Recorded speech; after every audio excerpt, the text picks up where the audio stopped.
Assalamualaikum dan salam sejahtera. Saya Nurni Samsul Osman.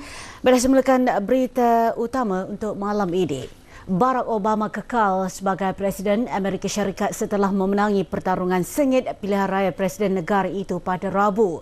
Obama dari Parti Demokrat memperoleh 303 undi, menewaskan calon Parti Republikan Mitt Romney dengan 206 undi. Keputusan pilihan raya itu yang dinantikan di seluruh dunia turut dirasai di Malaysia, khususnya rakyat Amerika yang menetap di sini. Di ibu negara, lebih 500 warga Amerika, kaki tangan kedutaan Amerika dan rakyat tempatan memenuhi Dewan Utama Hotel Grand Millennium di Bukit Bintang bagi menyaksikan proses pengundian pilihan raya itu. Program secara langsung yang dianjurkan kedutaan Amerika ini ditayangkan menerusi skrin gergasi sejak 8 pagi. Duta Amerika Syarikat ke Malaysia, Paul W. Jones berkata hubungan dua hala antara Amerika Syarikat dan Malaysia serta negara ASEAN lain akan terus kekal kukuh tidak kira siapa pun yang menjadi presiden negara itu. The United States has put a lot of energy into its relationship with ASEAN because we see this as it's in the interest of the countries here, it's in the interest of U.S. business for ASEAN to achieve its aspirations to become an economic community. And I think the relationship with Malaysia has grown quite substantially over the last couple of years. Sementara itu, kemenangan Obama disambut dengan ceria hadirin yang rata-ratanya meletakkan harapan tinggi terhadap penggal kedua presiden itu. I think what most Americans are interested in is that Mr. Obama on the domestic front can resolve some of the serious questions that we have about our economy. One of the great advantages of the debate between Mr. Romney and Mr. Obama was that they were able to give us a good summary of different positions on that.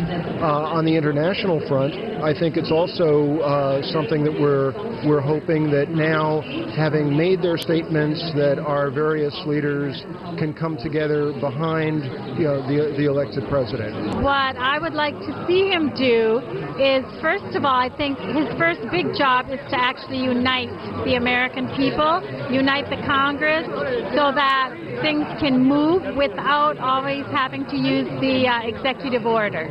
Secondly, we know we have an economic situation that needs help, and I think that is a daunting task, but that is something that really needs attention.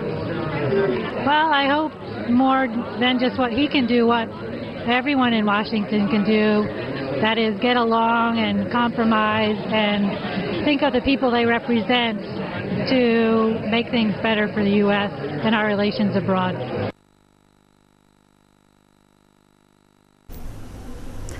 Perdana Menteri Datuk Seri Najib Tun Razak pada Rabu mengucapkan tahniah kepada Barack Obama kerana dipilih semula sebagai Presiden Amerika Syarikat.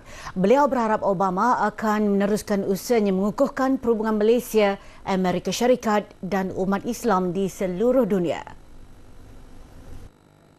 Sebaik sahaja keputusan pilihan raya Presiden Amerika diketahui, Datuk Seri Najib membuat reaksi spontan menerusi laman Twitternya. I wish to extend my heartiest congratulations to President Obama for winning his re-election to office. In winning this historic election, the President has a unique opportunity to realize his vision for the United States. I had the honor of meeting President Obama several times during his first term, and we vowed to develop the growing partnership between our two nations. This relationship has strengthened, and I hope it will continue to do so in the future so that we can maintain regional peace, stability and prosperity for our people.